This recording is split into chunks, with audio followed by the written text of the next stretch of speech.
we're going to look at the agenda from this month and make sure that everything's okay. And this is our agenda. We have our agenda. Yes, it's an agenda. Yeah. Does anyone have any comments on the agenda or any additions? Okay. Do we have any members of the public here? Okay. No. Okay. Minutes from last month. Do I have a motion to accept those minutes? Yeah, I move. Okay. Second. I'll second. Second. Okay. All in favor? Aye. Aye. Okay. Aye. Okay. And we have no one from the public to comment on anything this morning. Okay. So Michelle, take it away. Well, I think I was here, y'all are calling a vote. I did the presentation last month, right, for Lake Eden Right. Preserve. So I'm not sure what I'm taking away. Yeah, no need to take anything away. I think Okay. we're just having a question on Lake Eden. I can share the scores. Yeah, and I'm happy to answer any questions, of course. Yeah. So That's what basically, you're supposed to take away. we're just talking about the score of Lake Eden, and then if board members want to discuss anything before they vote.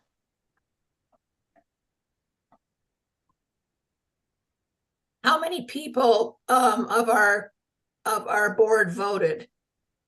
Looks like 5. I have a question, Abby. I didn't vote till yesterday, later in the day. Did you get that? I'm sorry. No, I'll double check. If it was in the afternoon, I may not have seen it. Or if it was later in the afternoon. That's all right. So I can, let's see. It's not important, Abby. Don't. Let's see. Well, I should have done it sooner. yeah, Bob. Okay, that has been a real issue with, and I've asked Avni to send out, or whoever's running the meeting, to send out those score sheets right after we hear about the project, because then your mind is, you remember what you're reporting on. But 5 people out of this board making this decision, I think, is just pretty miserable. So I encourage all of you that the next one we have, that you all please score this right away.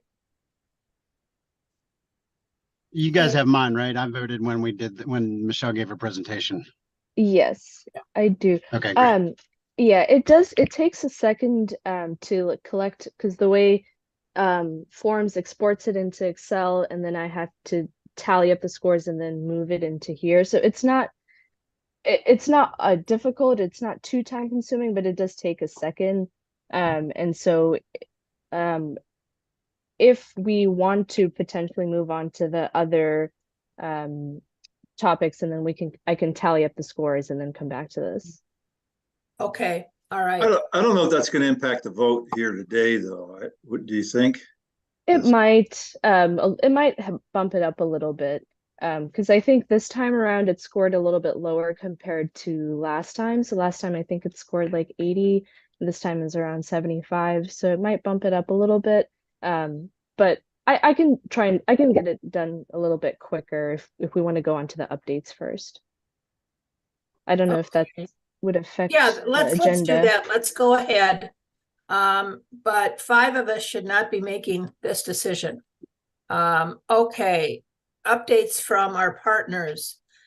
Is anyone here from Conserving Carolina?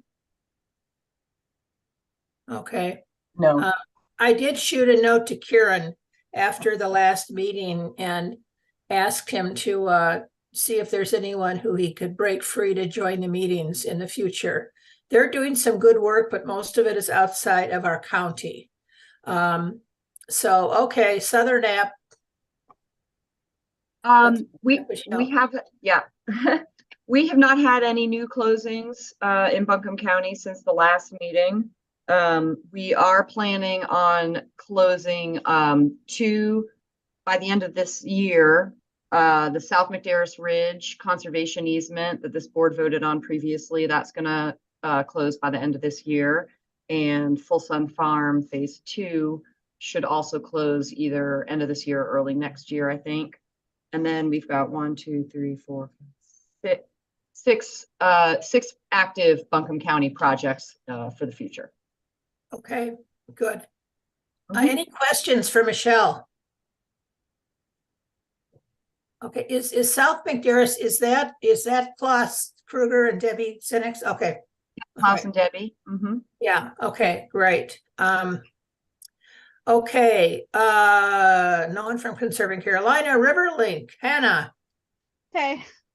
Don't have anything, don't have a lot to report on, just that we are looking into turning one of our parcels that we own on Riverside Drive into a park for next year, pending funding. I know if Jill's online, I know Lisa, we want to circle back and talk about the passive rec bond fund in relation to this. But yeah, other than that, that's about it. Okay, all right. Is anyone, okay, Ariel for land resources? Yes, not a big update here. We're Obi and I are busy doing a lot of grant applications. We just submitted 4 to USDA, and we're working on another 4 for the NCDA grant. Like Nancy mentioned, we had a successful Friends of Ag breakfast yesterday morning out at Claxton Farm. And we had Stephen Bishop from the North Carolina Farm Link program talk about land access issues and the resources that are out there to help farmers. And we're hoping to create a bit more of a series of classes or trainings to support our ag community with this land transition. So that'll happen hopefully in the next few years. We'll do it over the next few years. And our goal with the Friends of Ag breakfast, one of the goals is to make sure that we get out into the community. In the past, we just did it at the Ag Center. And the last 2 we have done in Weaverville, but our hope is maybe the next one we do out in Fairview, or we do one, maybe out in Barnardsville, but get out into the community so that our farmers don't have to travel so far to network and to learn from these events. And yeah, so that's, if you know of great spaces out in the community that would host, around 100 people, let us know. That's kind of our goals right now. I think that is about it from our update. I mean, do you have anything to add? Nope, that's it. Okay. Ariel, is Stephen Bishop available to come out to give community meetings? Yeah. Okay. Yeah, he's available. You just have to reach out to him. He lives in Cleveland County, so he'll make the drive because that's part of his position. Okay. But All right. Because I'm just thinking of, we have had community meetings out at the Ox Creek Community Center, and so that may be a good place to harangue some people into coming to listen to him. We don't get a lot of farmers at that meeting, but we may have people who have property out here that would like to take advantage of seeing some of their property farmed.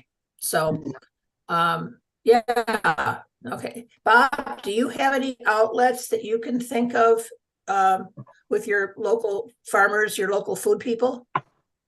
Well, we've got, the Creekside Farm Education Center. I don't know, you've been there, Nancy, haven't you? It's an old red church adjacent to our property. Yeah. And we host, there's a commercial kitchen in there, and we host farm to table dinners and get-togethers for CSA members and stuff like that. But maxing it out, like with just chairs, we fit 72 people in there. So it's not big enough. We'd love to volunteer it, for any other related kind of event, but trying to think of what else might be. You're here on the south side if we want to pull something this way, but we can maybe set up a tent. We've done that for functions too outside. So combining the building for breakfast, and then we see 48 when we serve a meal and round tables, family stuff. But it's something we can talk about. I'm curious, Ariel, about the meeting. I've attended these before. I missed that one. I'm still knee deep in getting the farm cover crops and stuff. But the conversation that you had yesterday, we're trying to make it easier for farmers to lease their land to keep it productive. It's a big part of FarmLink program, right? To find land to grow on. Do they have, does FarmLink offer good land leases that people can use when, as there examples of that? Yes, yeah, we've they had have some like lease templates that they Yeah. share, as they are facilitating that, connection between the farmer and the landowner. So they definitely have that, and I believe they share that openly. Yeah, that's a valuable tool. We've had a problem just recently with the farm manager and complications. It's a good land lease is important, and then, yeah, some people within FarmLink that can help the farmer and the grower and the landowner come together to put together a decent, agreement. What are they both looking for? Those kinds of things are important. So that's good to know.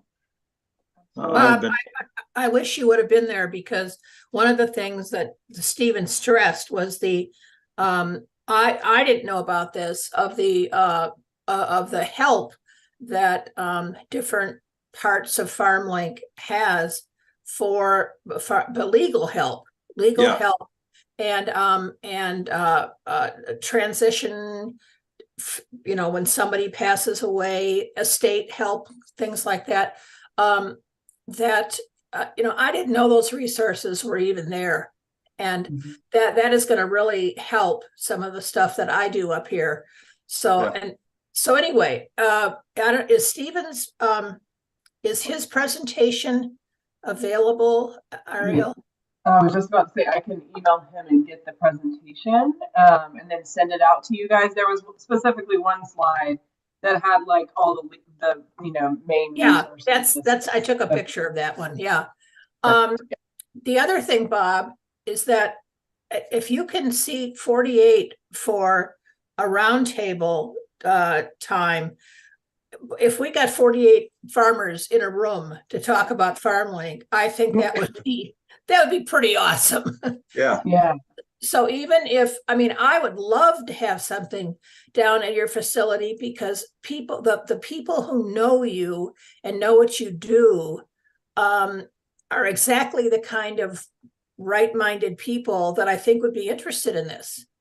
Yeah, we'd love to do it. And it can be pretty simple. We've done different benefits for like ASAP and organic grower school, where breakfast is really pretty easy. We've done those things in the past for fundraisers. Okay. So we've got some experience doing that. We got the kitchen to do it. Good. Love to talk to you more about that. Yes, and I think if we do make an invitation to your community, and put, space limited, first come, first server, that they have to RSVP, then we could find out if we're going to have 10 people or if 70 want to come, Good. So let's talk about that later. Any other places where we could have this presentation? Because maybe if we had a couple in one day, then Stephen would only have to drive out here once. Anything? What about in the Fairview area? I talked to Eric Ager yesterday at the breakfast and kind of mentioned the potential of having, Hickory Nut Gap, and he seems supportive of that. Okay, so that good.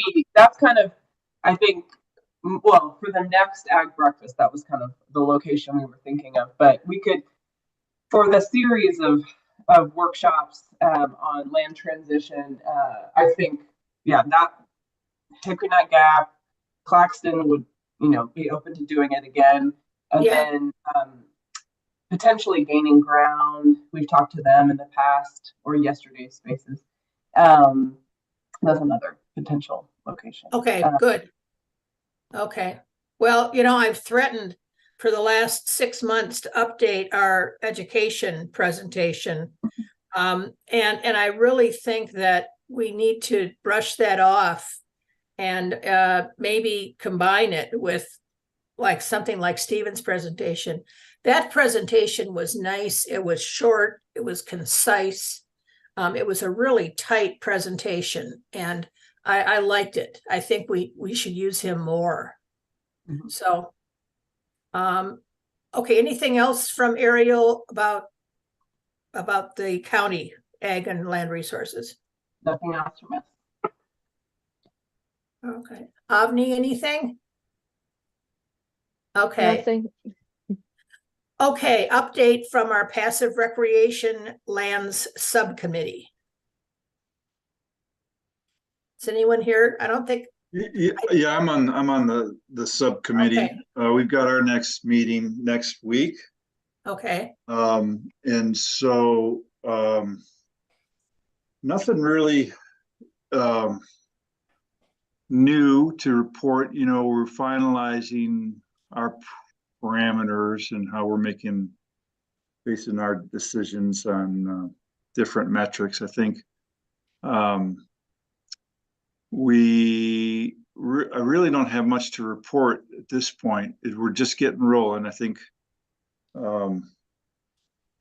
next week we'll be looking at one project. I think, I don't really think there's anything, Nancy, coming up. Am I forgetting about something? I can Is Jill help, here? Bob. Jill's here. I'm here. There I'm you here. are. Good. No, thank Hey, you. Jill. Hi. So we had canceled our October meeting for the subcommittee just because the criteria had been adopted in October. And so we didn't have a whole lot to discuss. But the application and guidelines have been drafted. And so at the meeting next week, we're going to be discussing that application and guidelines, and really I'm hoping to get the subcommittee's perspective on like what information we are not currently asking for that we need to ask for from applicants, and any other feedback they might have on how comprehensive the guidelines are, what would be better for potential applicants, and that way we can keep moving forward with opening the application window in ideally January of 2024. Okay, good. All right. Yeah. Any questions for Jill? Okay. Well, I have one. What's the potential now, Jill, do you see for applications coming in? Have you got a lot of interest now at this point? Is there a lot coming our way, or? So I've definitely heard from a number of interested applicants. We're going to be opening the application window itself in January. So the applications will start rolling in January, and that's going to be open for just under 3 months. So applicants will have 3 months to get all their things together and submit. But I have heard from, a number of different parties that are interested in applying at this window. So it'll be exciting. I'm curious to see what else is out there that we might not have heard from yet, but I know of at least 5, maybe 10 potential applicants who've already expressed that they have a application they're planning to submit once the window opens. That's great news to be getting questions, people calling and asking. That's good news. Jill, are most of these people in the county or in the city? They're in the county. Okay. All right. Yeah. All right. I mean, I have had a couple people from the city, but most of the interested applicants I've talked to have been in the county. Okay. Any other questions for Jill? Okay, Avni, let's go back to you. Yes, and actually, this works out perfectly because we approved the minutes, but I don't think we approved the agenda. So Ah, maybe thank you. we can, yeah, approve moving the vote to the bottom and then approve, or yeah, move the vote to the bottom and approve the agenda, the revised agenda. And yes, Bob, your vote did matter because it bumped it up to 77. And so that was the final tally. Great. Okay. All right, let's go back to approval of today's agenda. Do I have a motion? I move. Joel, thank you. As Second Matt by said. Matt, thank you. Okay, all in favor, say aye. Aye. Aye. Okay, so today's agenda is approved. We've approved the minutes from last week. We've had no public comment. Avni has given us the result of the Lake Eden scoring, and we've heard from our partners. So is there anything else we want to? Yeah, are you under the comment and discussion? Yes, Yes. and also the discussion and vote for the Lake Eden project. Of what, Ariel? Now that we have the updated score for Lake Eden. Yes, oh, we have to vote on Lake Eden. Yeah. Thank you. Okay. All right, can I have a motion to approve the Lake Eden project now that we have the scoring? I'll motion to approve the Lake Eden project. Thank you, Robert. I Okay, second. Joel seconds. Okay, all in favor of accepting this program, say aye or up or whatever. Yeah. Aye. Okay. Aye. Are there any dissents? That's what I should be asking. Okay, any discussion on this project? Let me backtrack a little bit, not specific to this project. Nancy, you brought up a good point about the voting, okay? And I share your concerns, and I think Avni was great. She sent out that evaluation sheet within a day or two. And Right. maybe the presentation, I mean, I did a site visit out there.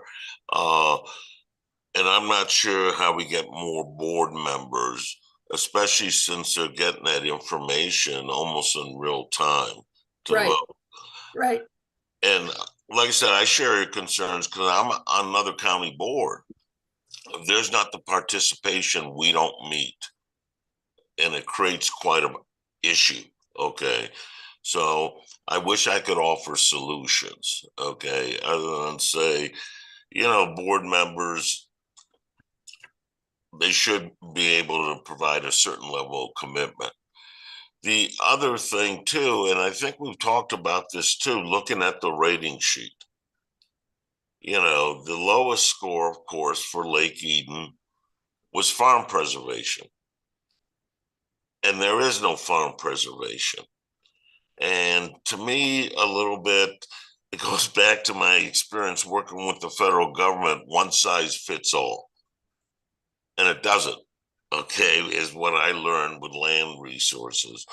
And I don't know if we could tinker with that evaluation or whatever, because, we're basing it on 100. But 10 points of that was farm preservation. Looking at the score, it only got 2 points. So we're kind of comparing apples and oranges. And I wonder if it's possible we could take a look at kind of modifying that. Because I think with most projects, we know at the time of the presentation, maybe even beforehand, whether it involves any kind of farm preservation.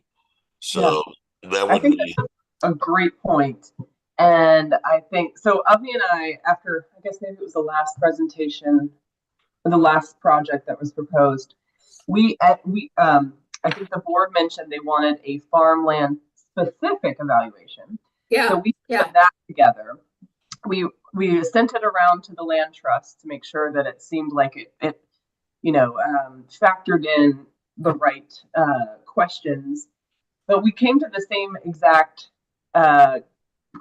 concern that you're bringing up, Joel, is from the other group of projects that don't involve farmland preservation. do we remove that farmland preservation question and adjust the points on that evaluation? So if that is something the board wants, we will gladly do that. And then you can vote to approve those two separate, evaluation systems. So this is Matt. It's not safe to say that, most projects that might focus on farm preservation would go through the farm board and not us. That's correct. That is safe to say. So the Ag Advisory Board only funds the county farmland preservation program. And this, I guess maybe it's been a handful of years or a few years since we made this division. But, and now land trust funded easements are coming to LCAB. So we do need to have a way to rank farmland preservation projects that are coming from our local land trusts. Okay, yeah, because I think when we first started talking about this forum, we were mainly dealing with projects that weren't farm, and I think maybe at the time thought that most of the farm projects would go to the farm board. But I agree with Joel. I think, if it's something that drops off on one that doesn't have it, so that number gets wrapped into evenly across the board or into the forest preservation or viewshed or something like that, I'd be open to having that conversation. The other piece that that you could think of is there a question or a topic that is missing from this, from the wildlands, natural, mountain lands evaluation that you would want to replace those 10 points with? Take out farmland preservation, but keep that spot and use that question. Well, one of the things that could be put in there, because you're showing the total score, okay, and you could assume 100 points, it's a percentage, okay, and if the farm preservation wasn't in there, where the total score would be 90, it still could, be, provide a percentage rather than based on the 100 score. So that's, one thing there. And I don't know, maybe we want to think too about, with a lot of lands we deal with, and I don't know if it's possible, putting something about wildlife preservation. Or wildlife corridors or something like that. Yeah. Joel, you said something that I think is important, and that is, if we leave the farmland preservation in, and we instead of doing points, we do percentages, and then if we have a project like this, we could put not applicable on farm preservation, and then the rest of it would still add up to 100% of scoring, but it may only be 90 points. Right. That's yeah. You're exactly right. That's what I was getting at. Yeah.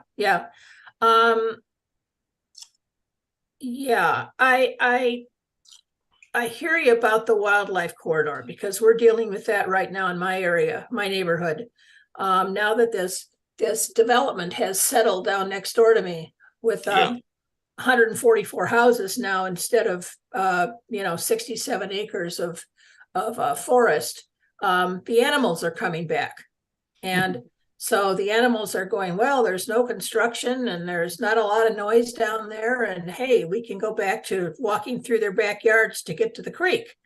And some people like that and other people don't. So that may be something we want to add. Yeah. So maybe, hey, Michelle, are there other aspects that you guys evaluate that maybe we don't show in our form or that we don't address that you think would be something that would be beneficial? Yeah, thanks for asking. I've been thinking as you guys have been talking what I would want to add. I think wildlife connectivity is important. It might be kind of captured already in the natural areas protection. Yeah, that's what I was looking at. Yeah. the scenic viewshed protection is that's something that's not captured in other grants. So I just appreciate that, like, visibility, say, from the Blue Ridge Parkway is important. I'm not thinking of anything off the top of my head right now, but I might confer with Jess and get back to y'all on that. Okay. My mind. Comment, Ariel. Yeah. Would you- Soil protection, soil, quality and erosion reduction, that type of, question could potentially be in there, because if you take out the farmland piece, I don't know. Okay. So like a stewardship piece, maybe it's like either like we're talking about forest management plan last time that falls under, working forest protection, but maybe if you don't want to necessarily have a plan, but some sort of like stewardship question, so soil management or open space management or forest management or whatever type of management that could potentially, I don't know if you want to have that as category of itself, but that could be something that could be added in somewhere. Okay. I have a question related to that. So the point of all this is like and Joe, I'm glad you brought this up, but the point of it is so that when we view these scorecards, if we're kind of getting a sense of what everybody else thinks about the project, right? If we see a score of 60 or 52, we know as a group, okay, there's not a lot of huge support behind the project, right? But where's our cutoff to say, maybe it all comes down to our personal vote. I mean, our vote in the end, it could be 52 and we all still vote for the project. So, how does the scorecard play into our decision-making process? And do we have a number, like anything below 60, maybe we need to throw it back at the conservation group to reevaluate it. I don't know what the end result is, but I do have one other question related to this. Ariel, the Ag Advisory Board is not getting any of the bond funds, right? That is false. We do have access to the same conservation easement bond funds that LCAB has access to, but we have to go through the Ag Advisory Board approval process and then do the same, request to the commissioners. The commissioners make the final approval for bond funds, but the Ag Advisory Board does have access to the open space land conservation funds. They do. Yeah, I have a quick question for Bob. Oh, wait a minute, Bob. Let's go back to Bob. Yeah. Bob, was your question answered? Yeah, I mean, I'd like to throw it out to the group. The first question, where's the number? Is there a cutoff? What are we doing with this evaluation form? This is Matt. I recall that I think our numbers weren't we, if we were below 70, generally was kind of off the table or something like that. I know that we discussed it when we put together these evaluation forms, and I don't remember exactly what that threshold number was, but it was, I thought, somewhere between 60 and 70. And so in some cases, when I look at the scoring today, if it doesn't score high in farm, it's going to score high in forest, let's say. And so generally speaking, that's not going to drop a project out of the running if it's one that we would approve, at least in my recollection and experience of the ones that we've taken on. And the only other thing I'd add before we continue would be, I found it very helpful to have the scoring form in front of me, and I scored while Michelle was describing the project, and that also precipitated some of my questions. So I would encourage every member to possibly consider scoring that way, because we would have a quorum at that point. Now, that's still not the number we want to have scoring, but at least that would get us a minimum. I think that's good. Yeah. But I'm sorry, Avni. Go ahead. Sorry, I was just going to say, to answer your question, or to put in some input for your question, we had talked about potentially having like a cutoff score as well for easement purchase, potentially for both boards. But the thing, we kind of decided against that on our end for easement purchase, just because as more projects get approved and close, the types of projects, or we say like the quality of projects might not be the same because we've, you know, picked the low hanging fruit. And so now we have other projects coming along. And so if they don't score as well, you might want to have the option of still approving it. If it's a good enough project, maybe it doesn't score 70 or 75, but it's still a good project with other conservation value or natural resource values that you want to protect. So just, I guess, think about that if you are considering a cutoff of, if it scores low, you can discuss if you still want to approve it or not, but maybe not have like a hard score cutoff, because these are also technical scores. There may still be other things that you want to protect. So just think about that, I would say. That's a great point, Avi. Do we, as a group, want to limit ourselves in that way to say, okay, it didn't hit 70, so we throw it out. Maybe we put it back into a pool for the end of the year, see what other projects come our way, and then at the end, we reevaluate what might be in that pool waiting. Yeah, I would agree with that. I think that the numbers that I threw out there were not necessarily throwouts, but generally speaking, where we felt like other projects landed that had been reviewed.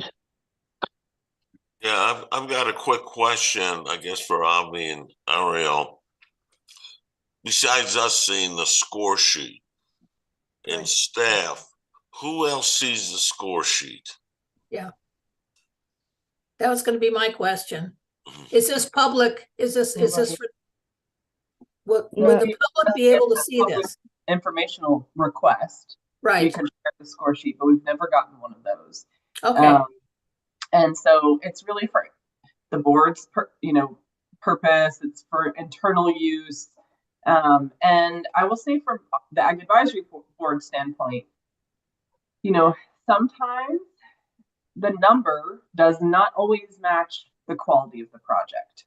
So it's hard. The rank, I don't know. I think ranking systems are difficult, and there's, sometimes just the, I don't know. The quality of the project isn't always represented in the ranking points. So it's nice to have the flexibility of the board being the advisors. You can make that decision, even if the ranking points don't always meet, what you think they should. So it's nice to have the flexibility. Is basically what I'm trying to say.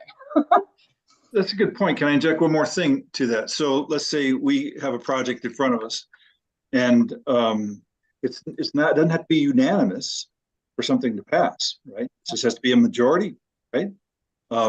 So if we were to vote on something, the score is right at 70 or whatever we have in our head as a cutoff, and it fails to pass, do we have an option to say, let's put, instead of throwing it out, let's put it in the bucket for the end and look at it again?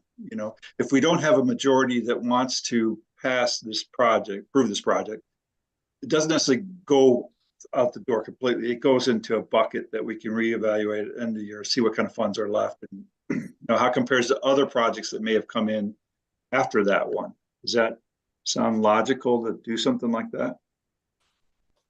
Yeah, I would say like we could, if it's Elantris bringing that project forward, you can say you can bring it the next fiscal year, or at the end of the fiscal year or something, and then depending on how much funding's left, especially if it's easement purchase, whatever's left in the bond fund, then you can reevaluate then. And the other option too, I mean, we haven't done with old projects, we're trying to do it, is if there's some questions, if there hasn't been, make sure there's a site visit. And that may clear up some of the issues involved. Have we ever not passed one? Nancy, you've been on this board for a long time. I was just going to say the original, and Matt probably remembers this, the original request for Camp Woodson, we denied. And I even remember Claxton Farms, when they came through the process, there was after the initial presentation, there was some heavy negotiation about where to put house where they were going to put additional houses. So the only one that I can remember us kind of like flatly not having it go through was Camp Woodson. And of course, that's come back to us now. So, and it's been approved and they're having community meetings on it and, you know, everything's great. But those years ago, we didn't approve that. Yeah, I recall that too. And I think a lot of it had to do with just there was a lot of competition at the time. Right. And at some point you do have to make that cutoff. But I like the idea of, encouraging land trusts, landowners, et cetera, to come back at a later time in the fiscal year if there's a possibility. In an ideal world, we wouldn't have any left, but that doesn't mean that moving forward we won't. So I like that idea of being able to encourage people to come back. Yeah. Yeah. You know, I think one thing we've got to remember too is that by the time it reaches our committee, you know, it has gone through some heavy evaluation beforehand. I mean, I'm just seeing Michelle nod her head vigorously. Things don't get to us until our partners feel like, hey, we are ready to go to the plate with this. So I don't think we're ever going to really, we are not going to have the problem of having something come in with a 50. Because if that's the case, it would never have come to our attention. I really put a lot of stock in what River Lake and Conserve Carolina and Southern App do, and Ariel and Avni, of course. So, you know, we've got the best of the, you know, we've got everything that floats to the top, and so we're in a good position. So, Michelle, you wanted to say something? Yeah, I have a few points that I've thought of, but I agree with what you're saying, Nancy. We sort of cherry pick what we think are the best projects to present to this board for funding. Going back to the question of if we were going to replace ag with something else, I'm not sure the extent to which it's reflected in the criteria right now, but threat of development or urgency of the project, especially for conservation easements, it seems relevant. And that's reflected in other grant applications that we work on. And it can vary from project to project. So that might be something to consider for replacing. I know that we've been, we used to have that as part of our ranking. There's two different rankings. There's the LCAB general pool, and then there's the bond, LCAB, bond ranking. Right.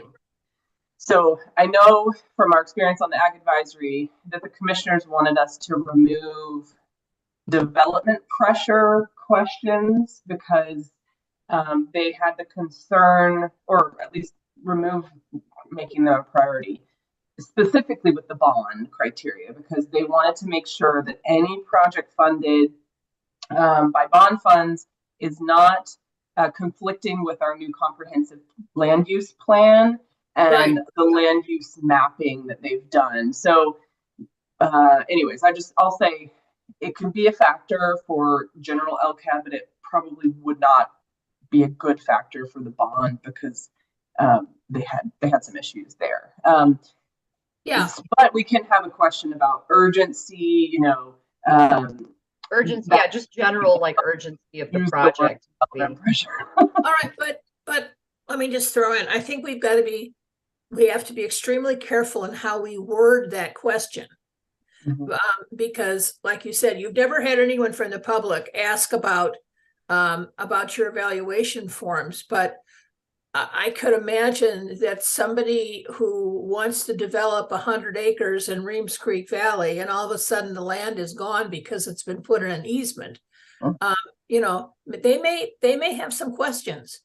So if we do put something in there about, I don't know how we can manipulate the question, but something like, where would this property be in 10 years if we didn't, preserve it or something? I just wanted to be clear that we're not standing in the way of economic development in the county. Yeah, Nancy, I agree with you. Sitting on the Board of Adjustment, where all we hear is from developers. Right. I won't say any more than that. Okay. I will say I deal with this sort of issue a lot as a land trust, and I frequently say that we are not opposed to development. We just want it directed to the most appropriate places. That's correct. Right. And Exactly. want conservation directed. And so Right. with the bond fund that's focused specifically on easement purchase, the primary purpose of a conservation easement is to limit subdivision and development. Right. That is what a conservation easement is for. And so it's just sort of another way of evaluating that purpose of the urgency of limiting subdivision and development, at a specific time. Right. So that's, and then the other thought that I had when you were talking about like doing percentage, maybe scoring based on percentages or something. And I was just thinking about the North Carolina's Land and Water Fund grant application. And there are several sections of that application that are not applicable every time I apply, like military buffers, or greenways, just not applicable. But I don't know how they calculate the statistics of their criteria, but I know that it doesn't count against. Like this Lake Eden Preserve was the second highest ranking project of all the grant applications submitted to Land and Water Fund. And there were like 3 categories that did not apply. So that you might want to talk to Damon and learn how they work that out so that it doesn't hurt the applicant by having a not applicable category. I think that's a good idea. Yeah. Yeah. Okay. Anything else? We're getting closer to 9 o'clock. Okay, I just want to say, and Bob mentioned it, I have been on, Matt and I think are probably the longest serving members right now on LCAB. And maybe it's because we have money now again, but I think that the conversations that we have in these meetings are so wonderful because we are digging in and saying, how can we make our presence better, but we also have good conversation among board members. And I really want to thank you for that, because I think it's important that we keep that up. Are we down a member? I can't remember. Yes.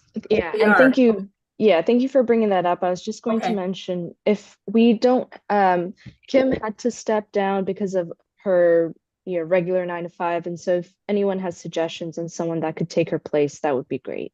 Okay. Have we advertised the opening yet? I think we have. Okay. Yeah. So if you do have somebody, you can channel them to the county website on the boards and commissions page, and they can apply directly there. We can send you the direct link if that's easier too. Okay. Ariel, I can't remember if I asked you pointedly yesterday to do this, but can you check to see if a person who who owns property in Buncombe County but is not a voting citizen because there's one person that I've met recently up here in Reems Creek who owns property, has conserved property, but does not live in the county, and he would just be an excellent board member if we could snag him.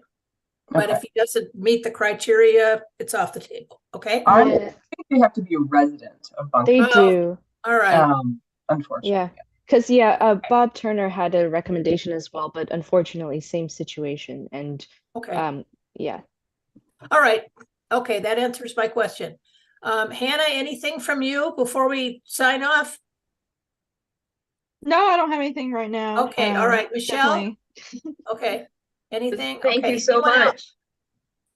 Great. This has been a great meeting, and hopefully we're going to see some emails from you guys before the next meeting and send us out some draft evaluation forms. And I think that's been a good discussion. So great. All right. So can I ask one last question? So if back to Joel's initial thoughts on pulling that farm question off, if we decide to do that as a group and replace it with another question, that then has to go back to the county commissioners. Is that correct? For them to approve that new evaluation form, or is that, did we have to do that? So Originally? that's a very good question. So Good, Bob. presented, and when we presented it to the commissioners for bond approval, it was, we shared the general criteria, and I don't think they officially approved like the form. But I guess if, I don't know, it might be something I need to talk with Jill on. But if we presented the criteria, we still are prioritizing farmland preservation in a different ranking. And I guess if we add a different question in there, it might have to, but Yeah, because it's like they approved the approval process, but Yeah. was it specifically maybe the criteria as well? But yeah, Yeah, Well, I I think guess the we'll have to double criteria check. is the important thing that they approved. So Yeah. any changes to the criteria would probably have to be What would they, I'm thinking if we just change it to percentages, just take out the raw numbers and put in percentages. Or do And we then- want to just take that question out completely because it is dragging down the number? Right. Right. That's a good point, Joel. Knock 10 points off. It'll knock 10 points out of just about every project. Yeah, but I think it's still important that if we're putting a piece of property in an easement and there is a part of that property is continued to be used for agricultural purposes, I think that weights in our favor. Mhm. So anyway, okay, so we'll throw this back to Avni and Ariel, and they don't have anything else to do in between meetings, so they can just they can just look at this one. Okay. I got one last comment about the vacancy. I Okay. know he was kind of an ex officio member. Whether he wants to do it again or could recommend someone is maybe contacting John Ager. Oh, okay. Yeah, since he's sitting around with nothing to do, Yeah. he's Yeah, passed it on to the next generation. yeah, and he may be able to recommend someone. Yeah, okay. Well, all just great. I think these are all good suggestions, and let's see. Ariel, can you guys just look as the board makeup and see like where we are geographically and kind of like what we represent and that kind of stuff, and see if there's sorry, Michelle. See if there's something that's missing, if there's an element on this board that's missing. Because I think that's we love to have great people, but it sure is nice to. Is anyone a lawyer anymore? I mean, we don't have a lawyer with Greg stepping back a little bit. We need a lawyer. Well, the gal that I recommended was an ex-lawyer for the EPA, very involved with conservation and stuff. And she is going to be building the house. She just doesn't live here right now. Yeah, and the one that I recommended is a lawyer too. And I don't know when he's going to move here, but okay. Anyway, without further ado, can I have a motion to adjourn the meeting? I move. Okay, second? I'll second. Right. Any discussion? All right, over and out, everyone. We'll see you next month. Happy Thanksgiving.